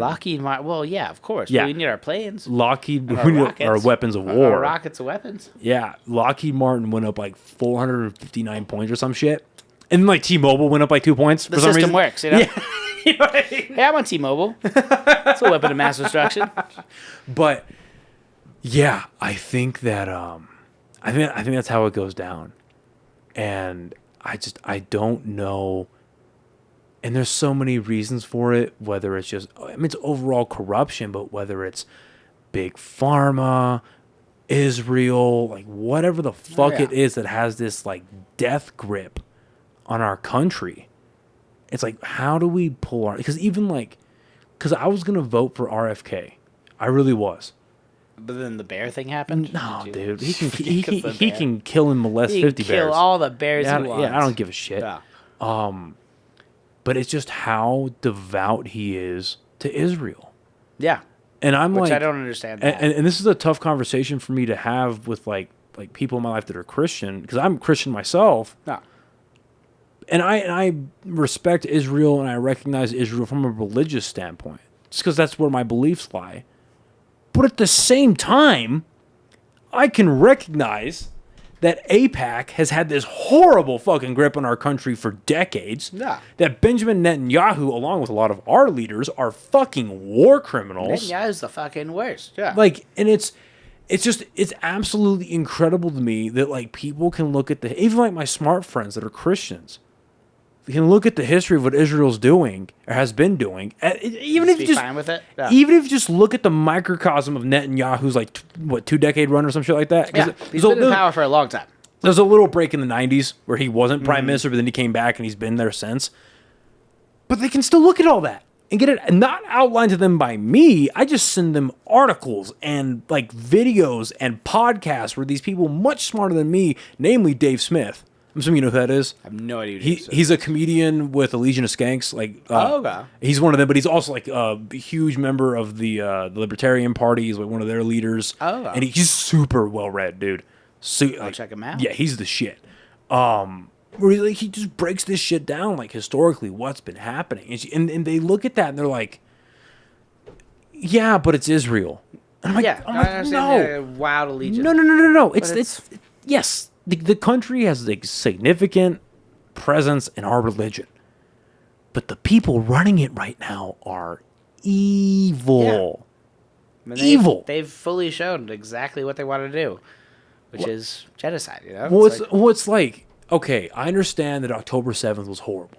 Yeah, but you can't ugly answering right, something like that with something way worse doesn't make it exactly okay. No, because I agree. It's like, and Israel has every right to defend themselves, but it's like killing kids is killing kids, you know? Right? Killing. Yeah. It's like for me. It's like the abortion conversation.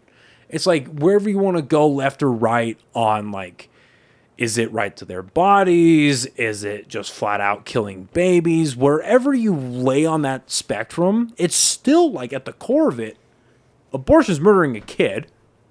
Yeah. But then it's like with the Israel-Gaza situation, it's like, okay, Israel up to a point they do have the ability to defend themselves, but it's also, you're bombing kids. Yeah. And like we have, and every military commits war crimes at one point in their history, or multiple points in their history. Every single military. Yeah, go pee. Yeah, go pee. I'm so sorry. Yeah, go pee. Where's Ben? He goes, Game Boy, Nintendo DS, and PSP. Oh fuck yeah. Yeah. He's living his best life. Yeah, that's all you need. That's incredible. I miss my PSP. Dude, shit. Okay, thank you. I used to have a great PSP. This is we were talking politics for a while. This is a great conversation to end on. Go to PSPs. PSPs. Dude, I remember I had a PSP and I was at a daycare, and somebody, I'm 99% sure somebody stole my fucking PSP there. Yeah. Because I'd never had it into middle school. And I missed that fucking thing so much. Because I had Vice City.